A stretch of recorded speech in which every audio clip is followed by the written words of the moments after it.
right. Let me just get this comfortable. Okay, so I'm going to be talking about my dissertation a little bit, creating musical scores inspired by the intersection of human speech and music through model-based cross-synthesis, and that's a lot of big words. What does that mean?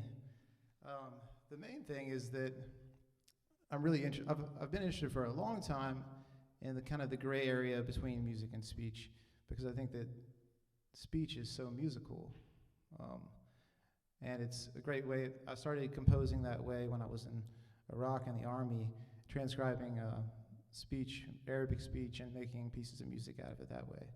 And that's how I initially got interested in it, but now I've started to use machine learning to do this. So with machine learning, we're building systems that can make decisions with varying degrees of human interference or interaction. So when we do this, we make, we call them models. We feed them a bunch of data, and they learn from this data, and they are, in this case, able to produce that same type of data in a way. So these models that I've created are all about MIDI, which is a language that allows computers and synthesizers to talk to each other. It also, we can see it as a score. So that's what I'm using it for, is a score for both human performers and machine performers. So I feed them model. I've got two different overarching categories of models that I've created. One that's based on human speech, which is a little bit weird, and the other one, which is more normal, is based on different composers that I like, and also my own piano improvisations. And I train them on these different things, and then so if you follow this diagram, I can almost see it from here. Let me move so I can see it better. So on the left-hand side, you've got music, you've got these audio file collections. And on the right, you've got speech. So I've gathered a lot of speech audio recordings and music audio recordings. And then I had a computational way to change that data into MIDI data, score data, if you will, like printed notes on a page. And so I trained models based on MIDI from speech and MIDI from music. And then with those models, I did something kind of weird, which is where I fed or primed, or you could think of it as seeding, a speech model with a music primer, or I seeded the music primer with a speech, well, yeah, vice versa, either way. And so the idea is that hopefully what you get is some type of, you get a model that's trained in only one thing, like it's trained in only speech, and all it knows is MIDI that's based on human speech. And you feed it music, and it tries to continue or to elaborate or to do something with this data, musical data, in a speech way, and vice versa. Hopefully that makes sense. If it doesn't, it'll make more sense when I play the composition that I wrote at the end of this presentation. So you'll end up hearing this piece, 7 piano etudes speak the moody machine. Also, one thing that's tricky about this type of machine learning is with art is that if you train it too well, then you just get the thing that you trained it on back out. And that's not interesting for art, right? Or the other thing, if you don't train it well enough, then you get something that doesn't resemble it. So it's kind of there's this area, this sweet spot of generating stuff that's interesting for creative purposes. Okay, why? Well, like I mentioned earlier, I think that speech and music share a lot of common ground. We all know, and it's not something that I could articulate at all, that music communicates meaning that's difficult to measure. There's a lot of meaning in music that it's pretty subjective, right? But it'd be hard to talk about. We all know that written word contains a lot of meaning, right? Words mean things. But spoken word has an extended meaning because we're hearing a human speak it, and it causes us to realize the words in totally different ways. For example, things like rate of speech, if I'm speaking fast, if I'm speaking slow, if I raise my voice at the end of a sentence, it sounds like a question. These types of things are all extended meanings to spoken word, and there's a lot there. But it's an interesting connection, I think, between music and speech. They also have common origins, and all the research I've done from going back to Plato to like the most modern linguist and musicologist, music seems they either think that speech came out of music historically, or that music came out of speech. They always put the two together somehow. So there's a link there as well in the origins of the two.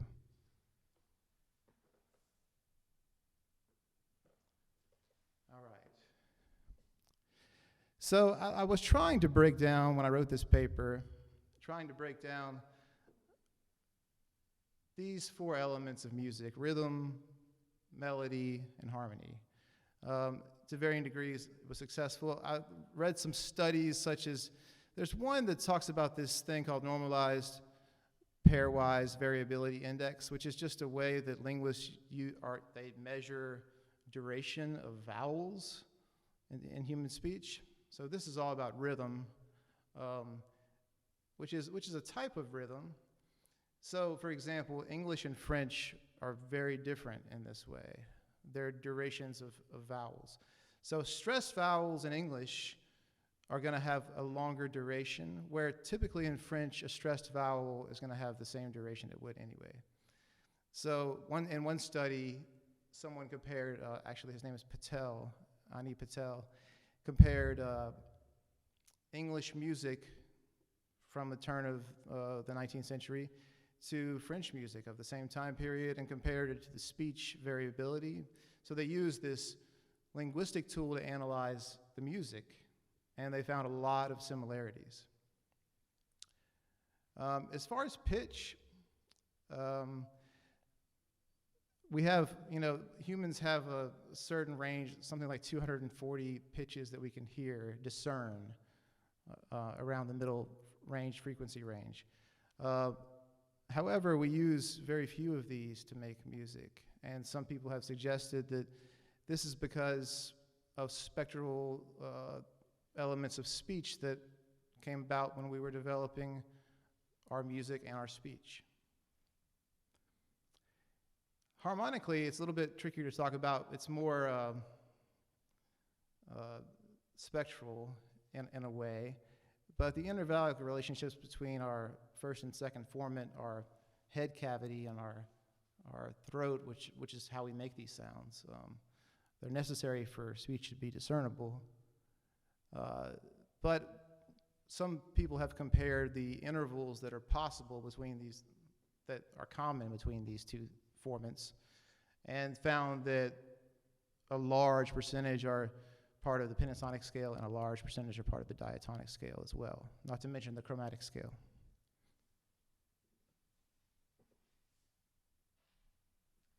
Okay, this slide, I just wanted to put this up. I'm not going to talk about these people for the sake of time, but these are some really important people as far as composers who've used speech, and also algorithmic symbolic musical composition, which is what I've been doing with machine learning. So there they are. Okay, how? Okay, so I used a platform called Magenta, which is an open source program that Google came up with, which is all about using machine learning for creative purposes. It's a Python library, it's open source, like I said. It's very interesting. It's not too hard to get started in. I encourage anyone who wants to check it out to definitely investigate. But Magenta makes a lot of different things. They have stuff for drawing, they have different ways of making music, melodic things. There's one in particular that I was interested in, and it's called Polyphony RNN. RNN is just recurrent neural network, which is a type of system for machine learning. It's neural networks, you might know, are kind of, at least initially, thought to be based on how the human mind works in a way. Yeah, so the pre-trained model, if you use Polyphony R and N by Magenta, it's all trained on Bach chorale, so it sounds like Bach, which is great. I have an example,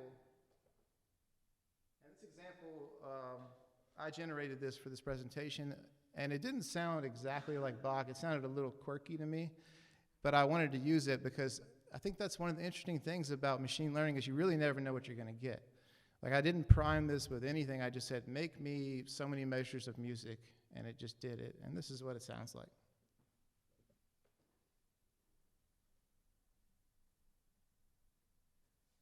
I never checked my volume level.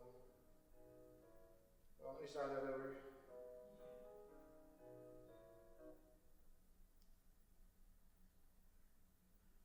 Okay, let's see how this is.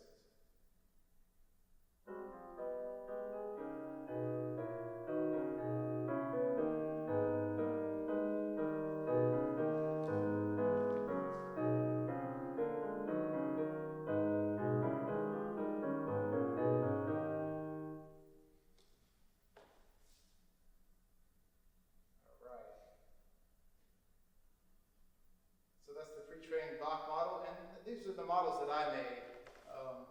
There's quite a few. So these are the models that I made about using traditional music to build models. So I made 4 models. One of them is based on the composition duo by Dr. Mara Gibson, who I think is here. Yes, she is. And the compositions and improvisations of Thelonious Monk, who's one of my favorite pianists and composers. And the piano playing of James Carroll Booker, who was a New Orleans piano player. Probably a lot of you know him. I can't say enough great things about his music.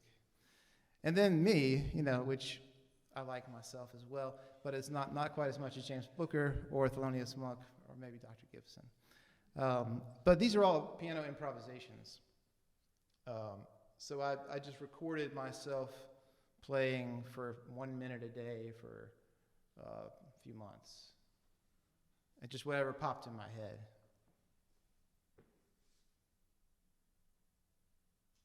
Okay, so in a quick attempt to analyze how well these models work, before I get into this one, I'll just explain in general. So if I can take an audio file or a group of audio files, transcribe them into MIDI files.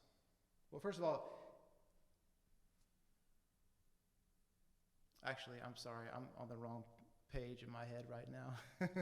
Let's just look at this. So the score here is the published score. So it's just a couple measures of music here. The second thing that you see is the MIDI corpus example. So that means that I used this example to train my model. And this particular one is the exact music as the first one. It doesn't look like it at all. But it sounds pretty close. Also, you have to remember that the transcription is from a performance, an audio recording. It's not from the score.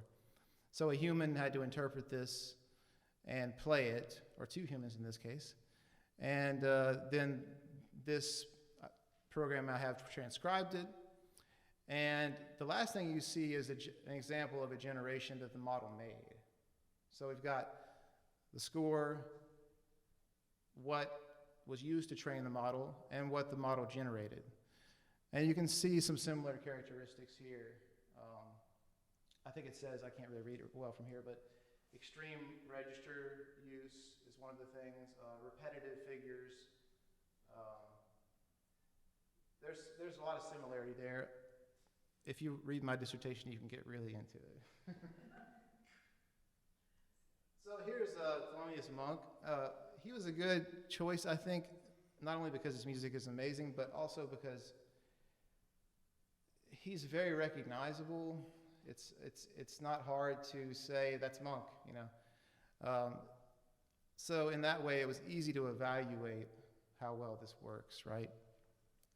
So you have the MIDI corpus example, one of the files of the many files that the model was trained on, and then an example of the generated file. And you can see they share, I think it's thirds and sevenths in the left hand, cluster voicings in the right hand, and altered harmonic things also. Okay. And James Booker, I didn't annotate this, but if you look at it, the thing is Booker's really unique because he was a virtuoso pianist of the classical canon. He was trained from childhood, but he also grew up playing New Orleans rhythm and blues and really synthesized the two in an amazing way. And what's happening here in this corpus example is a boogie-woogie type thing that's really hard to play. And a similar thing has been generated here.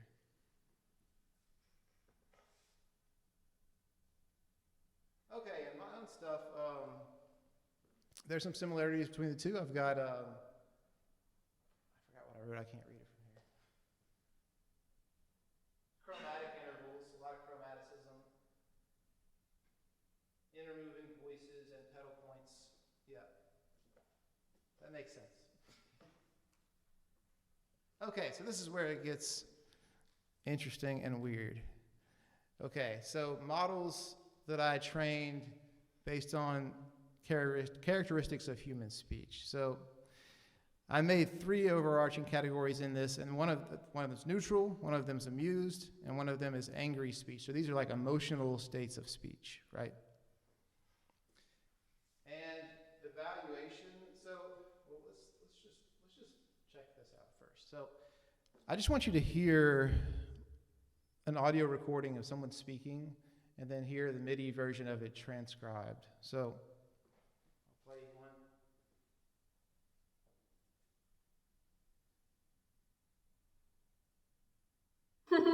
Author of The Danger Trail, Philip Steele, etc. Not in this particular case, Tom, apologized Whitmore. For the 20th time that evening, the 2 men shook hands. Okay, so this is one of the audio files that I used to transcribe to make my model. Let's hear the beginning of it one more time. Oops. I don't want to play it. Let's try this again. Let's hear the beginning of this one more time. Author of The Danger Trail, Philip Steele, etc.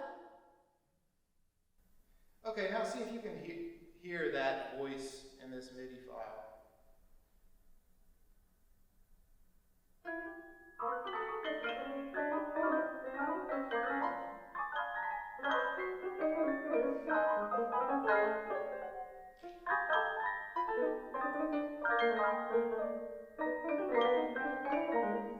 I've heard it so much that I can tell what they're saying, you know. So in evaluating these is a little bit trickier because I can't look at a score or look at the notation or use my ear and say, oh, like, yeah, Monk uses thirds and sevenths in his left hand and cluster voicings in the right hand. So the score evaluation, although super interesting, is not as useful for me at least in the way I'm doing things. So I employed this speech emotion recognition software, which is a pretty new thing that's accurate about 60 to 70% of the time. So here the idea is I'm analyzing 3 things of each model that I've made. The audio file, the data sets, the audio files that make up the data sets, the MIDI corpus that was transcribed from the audio files, and then the MIDI generations that are produced by the model. So the logic behind this is that, well, if Vocatori, this evaluation software, can evaluate the audio file of human speech, then maybe it can analyze a MIDI transcription that sounds like, of a piano sound playing, that sounds like the human speech. And then maybe it can evaluate the MIDI generations that I'm making to say, like, yeah, this is probably amused speech or angry speech. So I'm trying to see how well this is working. And you'll see I get mixed results. Okay, so I'm not going to talk about this too much, but neutral speech worked pretty well. So on the far left here, you have we've got a 100% evaluation of neutral for the audio file data set. So the recordings of humans speaking. The next two are the MIDI corpus used to train the model, one for human performance and one for machine performance. And then I evaluate the generations from the human performance model and generations from the machine performance model. And you can see they're not quite as good at the end there, but the machine one worked pretty well. This one is where it gets hairy, because this is a Muse speech, and Vocatory can analyze, I forget, fearful, happy, sad, but amused is not one of them. And so maybe this is my logic why this didn't work very well, is because amused is not a category that this software specifically analyzes. I thought that it would be most similar to happy, but maybe it's more excited speech, and that's why it's getting some more anger and other things involved in it. Anyway, not the best results. And angry was pretty easy to analyze.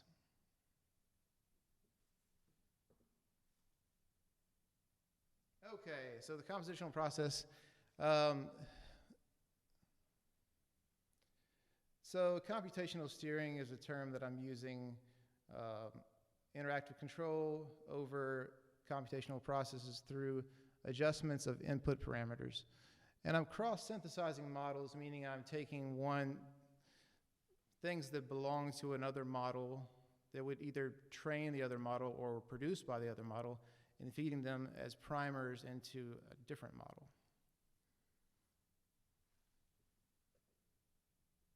So here's an example of that. Music inspired by speech, and speech inspired by music. So on the left here, we have a score that is the first, the part outlined in red is speech spectra, and the part outlined in blue is what was generated after that spectra from the James Booker model. And perhaps you can see some overlap and settling into a different thing. The same thing happening here at the beginning of the next one. It's Thelonious Monk's piano playing, which it looks like. And then it switches, the model that's being generating here is it angry speech? Yeah. And yeah, you'll hear this more in the composition. So I also use this thing that I call successive primers to make these pieces, so I could use multiple models in one generation. This is kind of technical. I'll go through it quick. I can set the parameters for one generation and start with this MIDI file on top. It seeds this generation, which produces a new MIDI file, and then that MIDI file becomes the primer for the next generation, and so on and so forth. And by the end of the thing, you end up with a MIDI file that has trace elements of all of these different models in it. Because it's interesting because you're seeing, like if you think about the second generation, it's seeing things through a lens of a certain model. But by the last one, it's seeing that lens and its own and all the ones that were in between it as well. Yeah.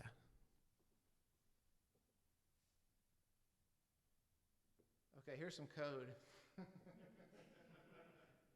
All right. So the piece that I wrote is called 7 Pianos, Etudes Speak the Moody Machine. And so what I did with this,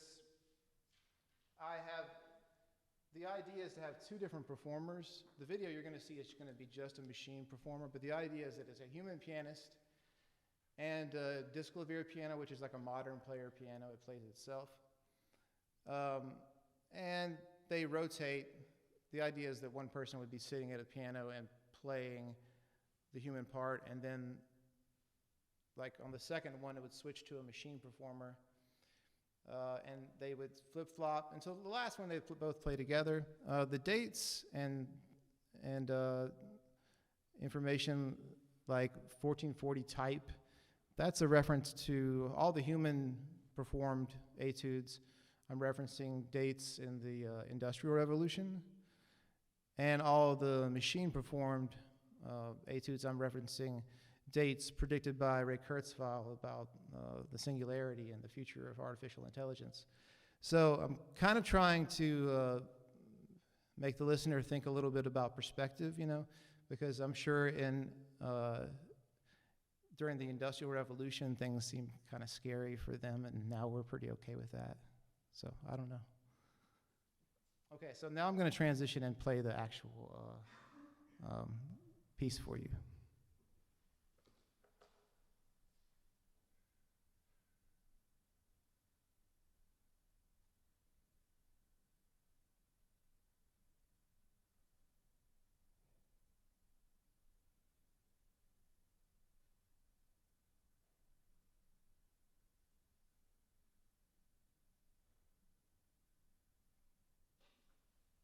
So, like I said, this piece is supposed to be for pianist and disclavier piano, but in this case it's all disclavier piano for matters of convenience.